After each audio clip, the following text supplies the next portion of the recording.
نحمده على رسوله الكريم أما بعد. قال الله تبارك وتعالى في القرآن المجيد: الحمد لله الذي أنزل على عبده الكتاب ولم يجعل له عوجا. صدق الله العظيم. معزز سامعین کرام، کوئی لمبی چوڑی بات کرنے کا موقع نہیں ہے.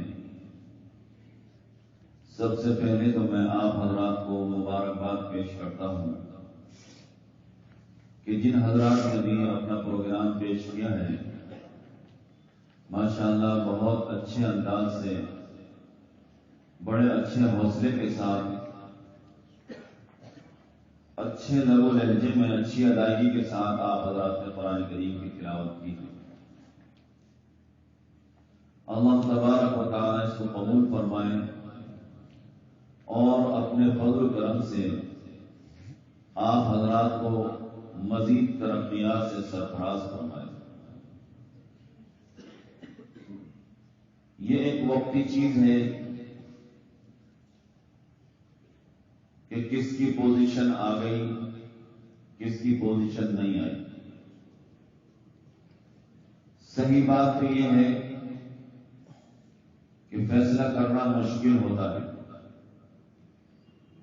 بس من جانب اللہ، جس کے مقدر میں اول دوم سوم آنا تھا وہ آ گیا. باقی میرے حساب سے سب بچے اول ہی ہیں ماشاءاللہ. لیکن اس کا مطلب یہ نہیں کہ آپ محمد صاحب کے پیچھے پڑ جائیں کہ ہم اول نمبر کا انعام دیجیے. یہ انتظامیہ کا ایک مسئلہ ہے.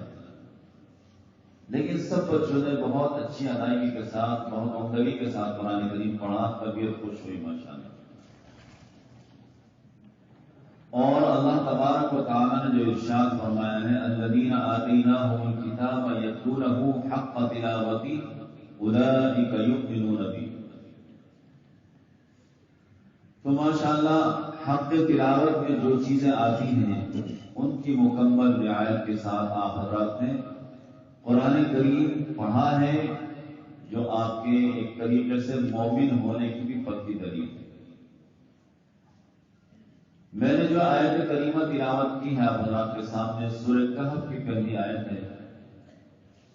اس میں اللہ تبارک و تعالی نے ارشاد فرمایا کہ تمام تعریفیں اس ذات کے لیے ہیں جس نے اپنے بندے محمد صلی اللہ علیہ وسلم پر ایسی کتاب نازل فرمائی کہ جس کے اندر کسی قسم کی کوئی کجی اور ٹیڑھا پن نہیں. اور ظاہر ہے آپ سب حضرات اکثر علماء ہیں، طلبہ کے اندر بھی اکثر عربی درجات کے طلبہ ہیں، وہ جانتے ہیں عوجہ نکرہ ہے اور تحت النفی لم یجعل، تحت النفی واقع ہے جو عموم کا فائدہ دے گا. تو کجی لفظی ہو یا معنوی، دونوں طریقے کی کجی سے یہ قرآن کریم پاک اور صاف ہے. اب ظاہر سی بات ہے، خود نبی کریم صلی اللہ علیہ وسلم جب وحی نازل ہوتی تھی تو اس ڈر سے اور اس خوف سے جبرائیل علیہ السلام کے ساتھ ساتھ پڑھتے تھے کہ کہیں میں بھول نہ جاؤں، کچھ رہ نہ جائے. تو اللہ تبارک و تعالیٰ نے خود نبی کریم صلی اللہ علیہ وسلم کی حالت کو دیکھ کر آپ پر رحم فرمایا.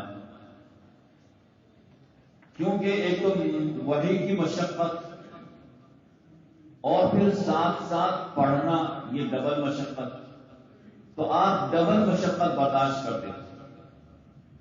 اس لیے اللہ تبارک و تعالیٰ نے رحم و کرم کا معاملہ فرما کر یہ فرما دیا کہ آپ خاموش رہیں. حضرت جبرائیل علیہ السلام جب پڑھ کر سنائے تو آپ خاموش رہیں. بعد میں آپ کو یاد کرا دینا، آپ کے سینے میں محفوظ کر دینا اور آپ کی زبان سے اس کو صحیح طریقے پر ادا کر دینا، کرا دینا، یہ ہمارا کام ہے. تو اس کو فرمایا فَإِذَا قَرَأْنَاهُ فَاتَّبِعْ قُرْآنَهُ. آزاد نہیں چھوڑا گیا. فرمایا کہ جب ہم پڑھیں قرآن کریم کو، جب ہم پڑھیں تو پھر تم بھی اسی طریقے سے ہماری اتباع کرو پڑھنے کے اندر. یہ نہیں کہ جیسا جی چاہے ویسے پڑھ دو. ہر زبان کے اصول اور ضابطے ہوتے ہیں. قرآن کریم عربی زبان کے اندر نازل ہوا، اور قرآن کریم کی زبان بھی فصیح ترین زبان ہے. خود عربی زبان نہایت حساس زبان ہے، آپ حضرات جانتے ہیں. ذرا سی زبان آپ کی پھسلتی ہے اور معنی کچھ سے کچھ ہو جاتے ہیں، لفظ بگڑ جاتا ہے، پھر معنی بدل جاتا ہے. تو اس لیے فرمایا فَاتَّبِعْ قُرْآنَهُ، کہ جس طریقے سے ہم پڑھیں آپ کو بھی اسی کی اتباع میں اسی طرح پڑھنا ہے، اپنی مرضی سے نہیں پڑھنا. تو اس کے اندر حکم فرما دیا گیا کہ قرآن کریم کو جس طریقے سے نازل کیا گیا ہے وَرَتَّلْنَاهُ تَرْتِيلًا، اسی طریقے سے آپ کو قرآن کریم کو پڑھنا ہے اور ادا کرنا ہے. اور اجر و ثواب جو قرآن کریم کے پڑھنے اور سننے پر نبی کریم صلی اللہ علیہ وسلم نے ارشاد فرمایا ہے، اس اجر و ثواب کے مستحق ہم جب ہی ہوں گے جب قرآن کریم کو ہم نزول کے مطابق پڑھیں گے. ورنہ تو آپ جانتے ہیں کہ اس کے خلاف قاری للقرآن والقرآن یلعنہ بھی، کہ بس آپ قاری قرآن کریم کی تلاوت کرتا ہے اور قرآن کریم اس پر لعنت کرتا ہے کہ جیسے تو میرا ناز کر رہا ہے اللہ تعالیٰ تیرا بھی اسی کا وعدہ کرے. تو قرآن کریم کو ہم پڑھ رہے ہیں ثواب کی نیت سے، ثواب کے ارادے سے، لیکن کہیں اس کا کان مروڑ دیا، کہیں بال کھینچ دیے، کہیں گردن ایٹ دی، تو بتائیے آپ کتنا ہی پکا دوست ہو آپ کا، آپ ساتھ چلتے چلتے چلتے چلتے کبھی اس کا کان مروڑ دیں، کبھی کہیں نوچ لیں اس کے، کہیں بال کھینچ دیں، کبھی گردن کو موڑ دیں، نصیحت کو کتنی دیر برداشت کریں. آخر کو ایک ایسا چبک رسید کرے گا آپ کے جو سب کی تلافی کر دے گا، نوچنے کی بھی اور مروڑنے کی بھی، سب چیز کی ایک ہی چبک کی تلافی کر دے گا، غصے میں آ کر مارے گا. تو یہی قرآن کریم کا حال نہیں ہے. ٹھیک آپ اس سے دوستی رکھتے ہیں، تلاوت کرتے ہیں، لیکن اگر اس کا صحیح حق ادا نہیں کریں گے تو یہ قرآن کریم بھی آپ کی بھی بددعا کرے گا. اور یہ یاد رکھیے کہ قرآن کریم جس کی شفاعت کرے گا اور دوسرے گناہ کی سزائیں اگر اس کے ذمہ ہوں گی تو وہ سزائیں بھی معاف ہو جائیں گی اور ڈائریکٹ قرآن کریم کی شفاعت اس کے حق میں قبول ہوگی اور وہ جنت میں چلا جائے گا. اور جس کی شکایت کر دے گا تو اگر اس کی نیکیوں کی بنیاد پر اس کے لیے جنت واجب قرار دے دی گئی، لیکن قرآن کریم کی شکایت کی وجہ سے روک دیا جائے گا.